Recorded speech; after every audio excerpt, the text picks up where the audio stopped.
يسر لي أمري واحلل عقدة من لساني يفقهوا قولي. Sidang jamaah salat maghrib yang dimuliakan Allah Subhanahu wa taala. Pertama-tama marilah kita sama-sama memanjatkan puji dan syukur atas kehadirat Allah Subhanahu wa taala yang mana berkat limpahan rahmat dan karunia-Nya, alhamdulillah kita telah sama-sama melaksanakan salah satu di antara kewajiban yang Allah wajibkan kepada kita, yaitu salat maghrib berjamaah yang insyaallah kita lanjutkan dengan halaman maghrib dan salat isya berjamaah di masjid yang mulia. Kemudian salawat dan salam semoga tetap tercurahkan kepada baginda Nabi besar Nabi Muhammad sallallahu alaihi wasallam, yang mana Nabi Muhammad ini seseorang yang Allah utus ke muka bumi ini untuk menjadi suri tauladan bagi kita, untuk menjadi contoh utama dalam kehidupan, yang mana Nabi ini Allah Subhanahu wa taala sebutkan dalam Al-Quran sebagai seseorang yang memiliki akhlak yang sangat mulia, budi pekerti yang amat sangat tinggi, menjadi contoh yang paling utama bagi kita dalam segala hal, dalam segala bidang. Bukan hanya dalam segi ibadah saja. Kalau ibadah itu sudah pasti Nabi nomor satu. Dan Nabi katakan, ana atqakum, akulah orang yang paling bertakwa di antara kamu, kata Nabi Muhammad SAW. Sudah pasti ibadah Nabi itu juga nomor satu. Tetapi di bidang lain pun Nabi itu juga nomor satu. Nabi itu juga bersosial, Nabi juga pergi ke pasar, Nabi juga mencari nafkah, Nabi juga sebagai kepala keluarga, Nabi juga berumah tangga sebagai ayah, sebagai suami dan seterusnya. Nabi pun nomor satu. Maka hendaklah kita mencontoh Nabi dalam hal tersebut. Mudah-mudahan kita menjadi di antara umat-umat Nabi Muhammad SAW yang di hari akhir nanti dikenal oleh Nabi, yang di hari akhir nanti diberi syafaat oleh Nabi Muhammad SAW. Sidang jamaah salat maghrib dimuliakan Allah Subhanahu wa taala, barusan dikabarkan oleh protokol kita pada malam hari ini, seyogyanya pengajian halaman maghrib ini diisi oleh guru kita Profesor Fauzi Saleh. Tapi karena beliau berhalangan hadir, maka pihak UKM meminta saya untuk mengisi kekosongan. Mudah-mudahan ini dapat memberi manfaat, khususnya bagi saya sendiri dan para jemaah sekalian. Kita niatkan untuk beriktikaf terlebih dahulu, dan mudah-mudahan menetapnya kita di masjid ini dikira ibadah di sisi Allah Subhanahu wa taala. Sidang jamaah salat maghrib yang dimuliakan Allah Subhanahu wa taala, Syekh Ibni Athaillah As-Sakandari, beliau adalah seorang ulama ahli sufi yang menuliskan sebuah kitab yang fenomenal, yang sampai sekarang ini masih dipelajari di daerah-daerah di pondok-pondok, khususnya nama kitabnya kitab Al-Hikam, yang berisi hikam. Hikam ini artinya kata-kata mutiara, kata-kata hikmah, kata-kata hikmah yang tentunya sangat bermanfaat insyaallah bagi kita. Di dalam kitab tersebut beliau mengatakan, tanawwa'at ajnasul a'mal bitanawwu'i waridatil ahwal. Tanawwa'at ajnasul a'mal bitanawwu'i waridatil ahwal. Sidang jemaah salat maghrib yang dimuliakan Allah Subhanahu wa taala, sesungguhnya karunia Allah kepada kita hambanya itu begitu besar. Nikmat yang Allah berikan kepada kita itu begitu banyak. Allah itu Rahman. Allah itu Maha Pengasih. Allah itu Rahim. Allah itu Maha Penyayang. Sayangnya Allah kepada kita itu melebihi sayangnya seorang ibu kepada bayinya.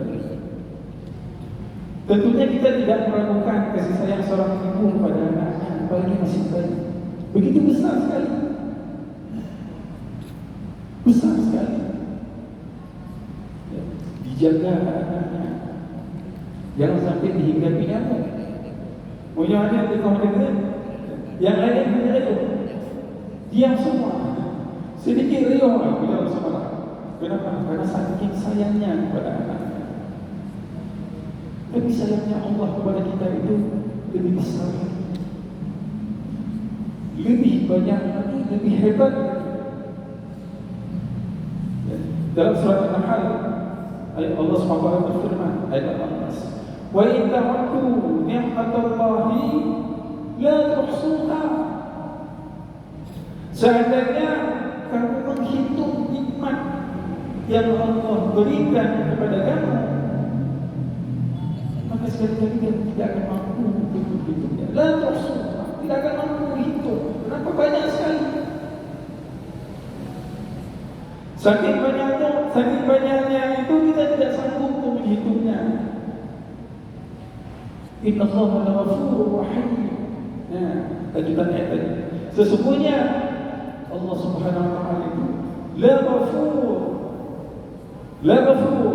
Nah, la yang pertama itu la ta'kid, tidak ada alif di situ. La-ghafur. Sungguh-sungguh benar-benar Maha Pengampun. Rahim, lagi Maha Penyayang. Sangat sayang Allah itu kepada kita. Jadi salah satu kelebihan bahasa Arab, maka jangan salah-salah baca. La itu kalau la-nya pendek, itu artinya betul-betul, benar-benar. Jadi la-ghafur, benar-benar Maha Pengampun. Tapi ketika dibaca panjang, la itu artinya tidak, menafikan. Maka jangan salah baca Al-Quran. Jangan salah baca Al-Quran. Baca ini tajwidnya. Karena salah baca sedikit dia tadi bacaannya sama sebenarnya. Bedanya apa? Panjang sama pendek. Yang satu pendek, satu panjang. Kalau pendek artinya betul-betul, benar-benar. Tapi kalau panjang artinya tidak. Sebagaimana dalam kalimat tauhid, la ilaha illallah. La yang pertama itu panjang. La, tidak ada Tuhan selain Allah. Nah, itu menafikan. Tapi kalau ini la ta'kid, kenapa enggak ada alif? Pendek saja maksudnya. La ghafur. Benar-benar pengampun bagi Maha Penyayang. Maka Allah sayang sekali kepada kita. Maha Pengampun. Saking sayangnya banyak sekali nikmat yang Allah berikan kepada kita. Saking banyaknya kita tak sampai itu. Saking banyaknya kita tidak sanggup hitung jadi satu. Makanya Syekh Ibn Abdul Al-Asad tadi mengatakan apa? Tanawwa'at ajnasul a'mal bitanawwu'i walidatil ahwal. Beraneka ragam amal perbuatan dapat kita lakukan. Kenapa? Bitanawwu'i walidatil ahwal. Karena saking banyaknya, saking beraneka ragamnya nikmat yang telah Allah berikan kepada kita.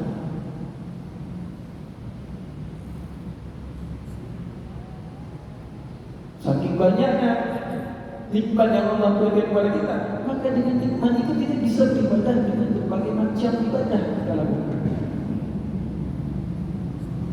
Tidak cuma satu jenis, banyak. Kenapa? Nikmat Allah kasih banyak. Maka nama ibadah itu seharusnya banyak juga.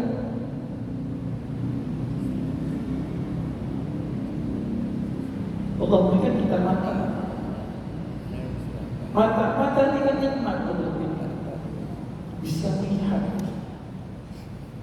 Maka kita gunakan dalam hal yang baik. Kita baca Al-Quran, baca kitab-kitab, baca hadis, menonton video ceramah-ceramah. Kita gunakan, itu kan ibadah. Satu bentuk ibadah. Dari apa? Dari mata. Allah berikan kita tangan, kita gunakan dalam hal yang baik-baik.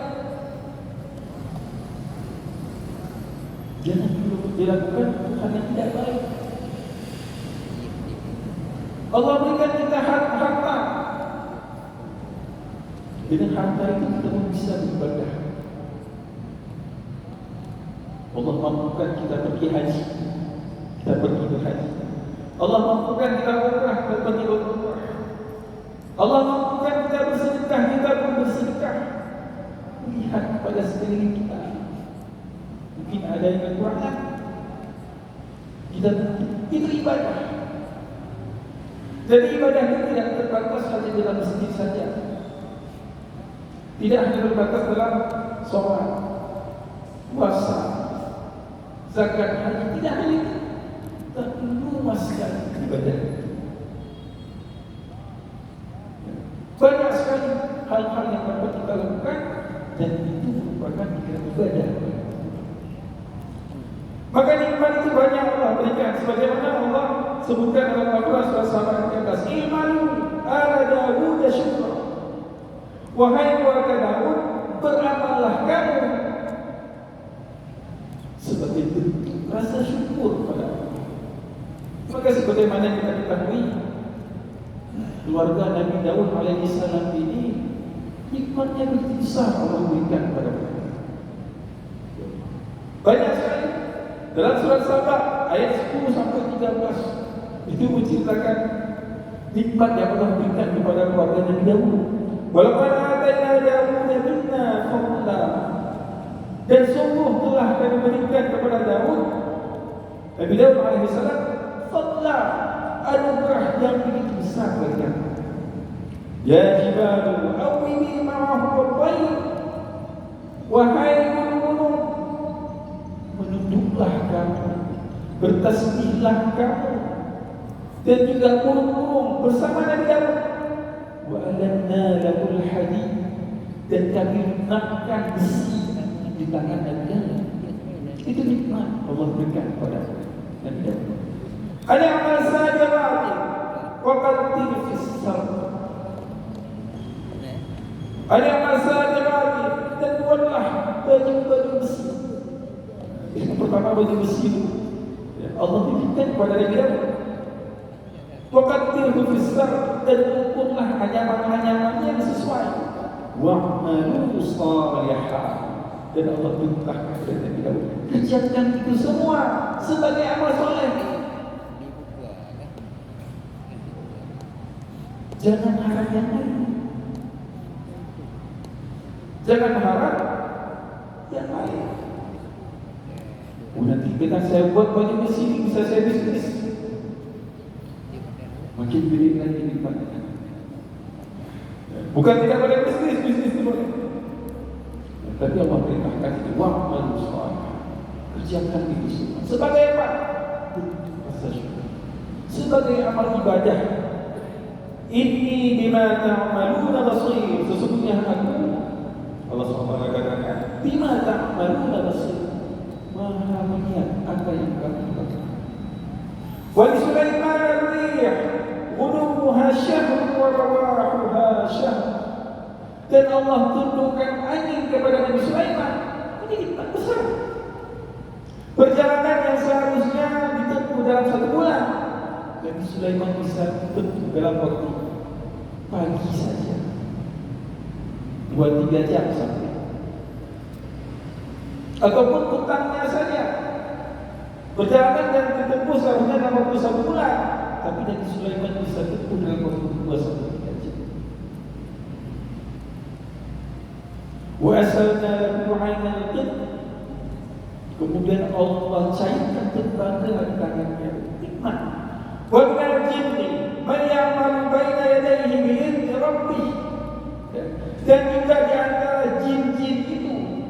bekerja, tunduk kepada Nabi Sulaiman. Kenapa? Perintah Allah. Allah jadikan Nabi Sulaiman sebagai pilihannya. Wa man yazigh minhum an amrina yuzighu min adab as-samum. Dan barang siapa menyimpang dari perintah kami, kami rasakan kepadanya azab yang pedih. Itu nikmat semua yang Allah berikan kepada Nabi Daud dan keluarganya. Maka Allah firmankan apa? Ya'malu ala Daud syukra. Wahai Nabi Daud, beramallah kamu sebagai bentuk rasa syukur kepada Allah SWT. Amalnya seperti disebutkan tadi banyak, berbagai macam. Tidak hanya solat, zakat, puasa saja. Membuat baju besi, belajar, menuntut ilmu, bekerja. Itu semua amalan. Itu semua perintah Allah. Dan setiap hari kita keluar bekerja, mencari nafkah, itu amal. Kita pakai pakaian, itu bisa bernilai ibadah.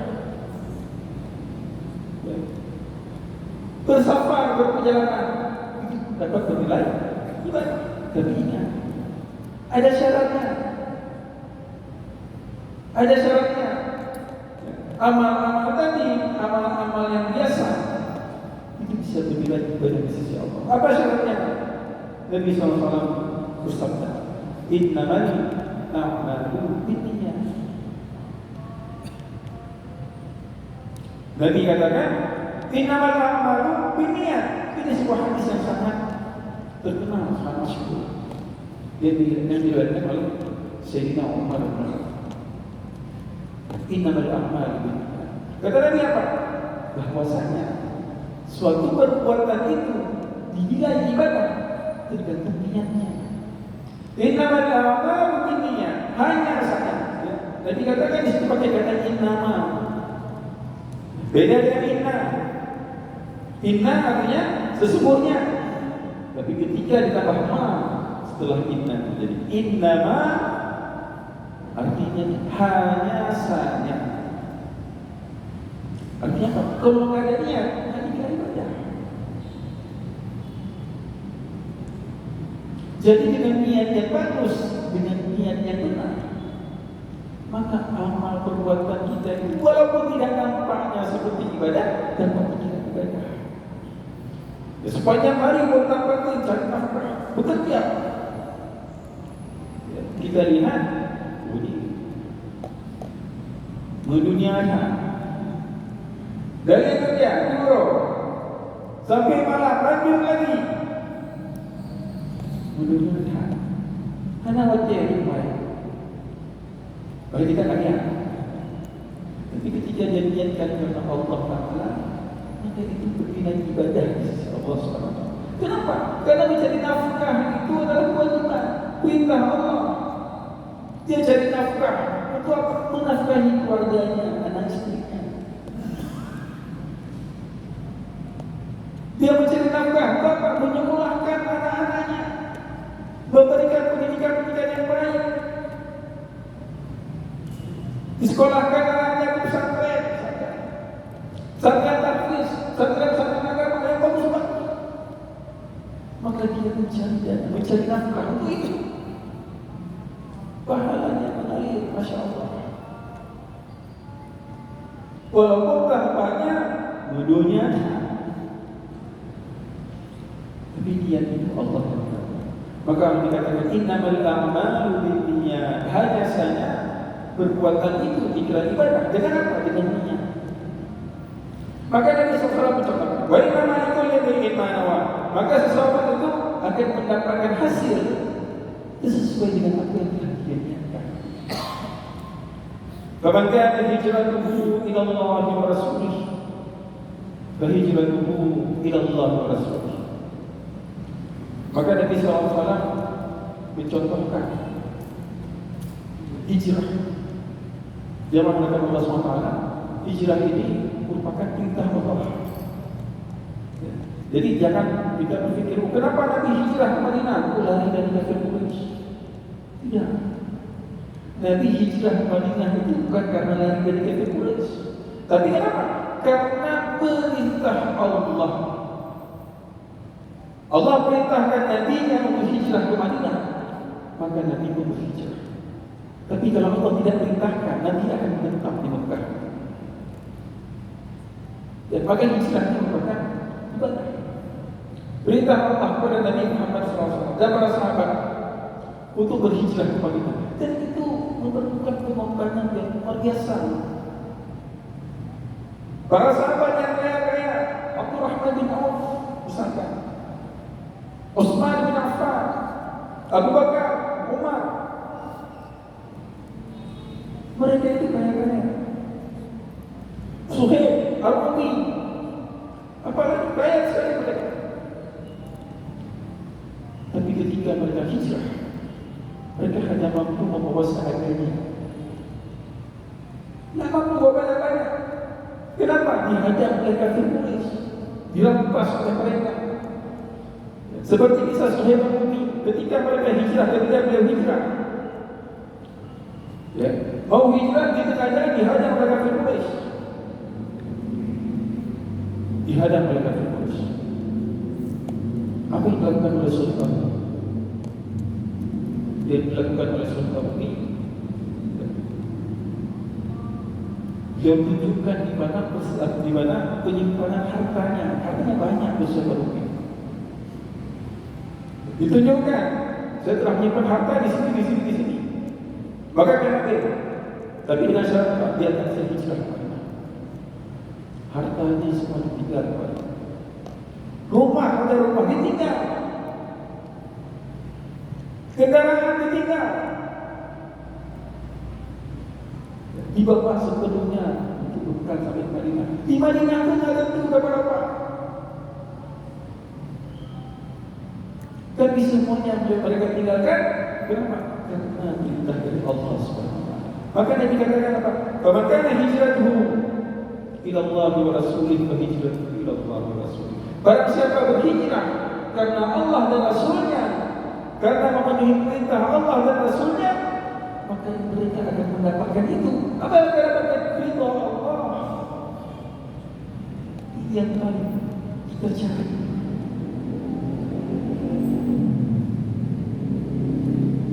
Makanya para sahabat itu mendapat gelar.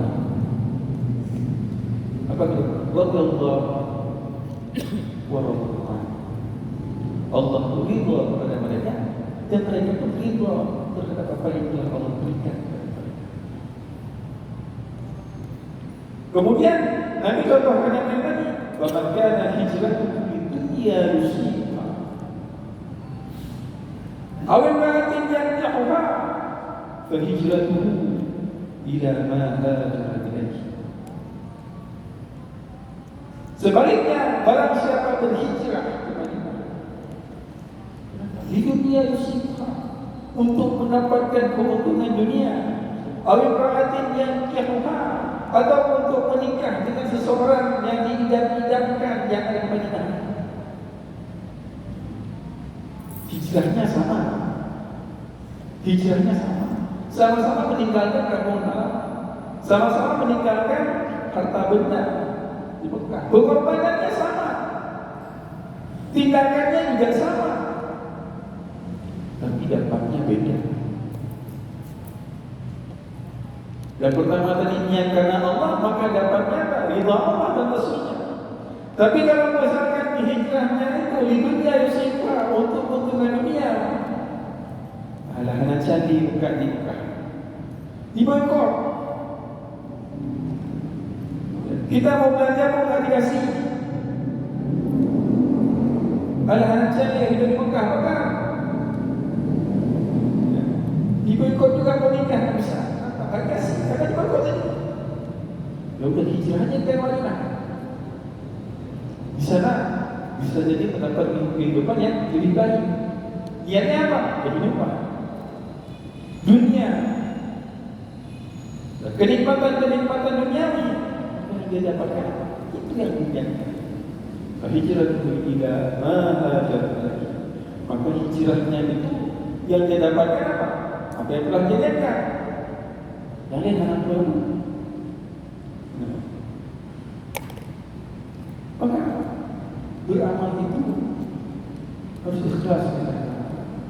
Maka beruntunglah orang-orang yang sudah membiasakan diri ketika bekerja itu lillahi ta'ala. Keluar pagi, kerja kotak-katik, walaupun nampaknya dunia tapi pahalanya sudah disimpan di sisi Allah. Dia berpakaian untuk pakaian sekali, rapi pakaiannya. Niatnya apa? Bukan supaya dilihat orang, bukan supaya dilihat kemarin hatinya. Ulang kata aja pasti mahal. Bukan itu niatnya. Tapi apa? Karena hadis Nabi SAW mengatakan, Innallaha jamilun wa yuhibbul jamal. Sesungguhnya Allah itu indah dan menyukainya kita indah. Maka usahakanlah menggunakan indah-indah. Dia menjadi orientasinya apa? Allah. Anak lain. Ya ayyuhalladzina amanu khudhu zinatakum 'inda kulli masjid. Firman Allah. Wahai orang beriman, khudhu zinatakum. Ya, pakailah pakaian yang indah-indah, pakailah pakaian yang bagus-bagus. Karena 'inda kulli masjid, ketika hendak sholat, ketika hendak ke masjid, pakai pakaian yang bagus-bagus ini kita. Dilakukannya berdasarkan firman Allah, dilakukannya dengan niat lillahi ta'ala.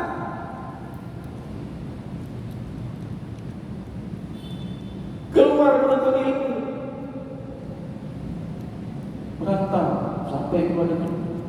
Belajarnya apa? Oh, engineering, kedokteran dan seterusnya. Niatnya apa? Allah. Itu yang bagus. Walaupun nampaknya dunia, tapi ketika dilakukan karena Allah, itu akan membuahkan amal ibadah di sisi Allah.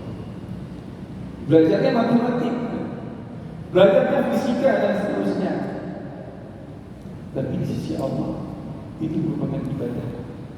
Kenapa? Karena niat tadi, innamal a'mal binniyat. Sehingga ketika nanti sudah sarjana, sudah dari ilmunya bermanfaat bagi umat. Ilmunya bermanfaat untuk memajukan umat. Kenapa niatnya kita jadi bermanfaat?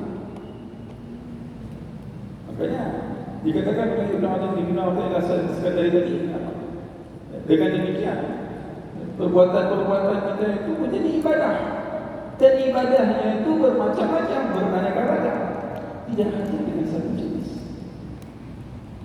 Mudah-mudahan masuk dalam kategori sebagaimana yang Allah firmankan, la in syakartum la azidannakum. Dengan ada nikmat yang Allah berikan, kemudian dia beribadah sesuai dengan amal, dengan apa? Sesuai dengan nikmat yang Allah berikan tadi, masuklah dia dalam kategori orang-orang bersyukur.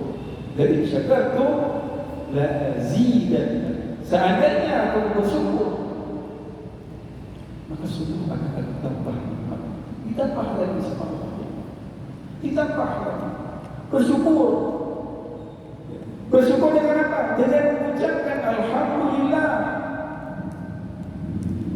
dengan rasa terima kasih kepada Allah SWT. Mengucapkan alhamdulillah, terima kasih Allah, nikmat yang Kau berikan begitu besar. Apalagi kalau kita sebut satu-satu, Masya Allah. Ya Allah, terima kasih atas nikmat mata yang Kau berikan, terima kasih atas nikmat kesehatan yang Kau berikan, terima kasih atas yang tak sanggup kita sebut semua satu-satu, saking banyaknya. Di samping dengan mengucapkan, kita juga beramal dengan nikmat-nikmat tadi. Kita gunakan nikmat-nikmat tadi dalam hal yang baik, maka Allah SWT katakan, la azidannakum, maka sungguh akan aku tambahkan nikmat kepada kamu. Tapi sebaliknya, nikmat-nikmat tadi tidak digunakan dalam hal yang baik, dalam hal-hal yang buruk, dalam hal-hal yang negatif, menolong yang tidak bagus, menolong yang munkar,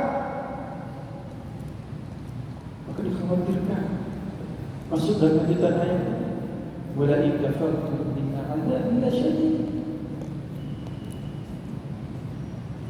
Allah beri mata, kita gunakan untuk melihat hal-hal yang tidak Allah beri.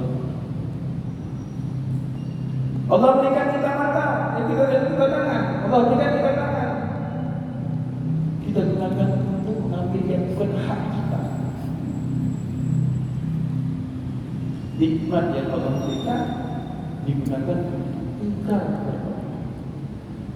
Maka Allah katakan, wala in kafartum, dan seandainya engkau kufur atas nikmatku, inna 'adzabi lasyadid, sesungguhnya azabku amatlah pedih. Allah katakan, Allah ancam dengan azab yang sangat pedih. Mudah-mudahan kita termasuk di antara hamba-hamba Allah yang sedih. Wa qalilun min 'ibadiy syakur, kata Allah. Ya. Dan sangat sedikit sekali hamba-hambaku yang bersyukur. Mudah-mudahan kita termasuk dalam golongan yang sedikit ini, yang senantiasa bersyukur pada Allah, pandai menggunakan nikmat-nikmat yang Allah berikan dalam hal-hal yang bagus, pandai beribadah kepada Allah dalam yang bermacam-macam lagi. Dan tidak hanya dalam masjid, di luar masjid, dalam kegiatan sehari-hari kita beribadah kepada Allah. Itulah hakikat hamba. Hamba itu beribadah kepada Allah dalam seluruh kehidupan. Amin ya rabbal alamin. Terima kasih atas segala perhatian. Mohon maaf apabila ada kekurangan kesalahan. Mudah-mudahan ada manfaatnya, khususnya bagi diri saya sendiri dan kepada jemaah sekalian. Wa akhiru da'wana alhamdulillahi rabbil alamin. Assalamualaikum warahmatullahi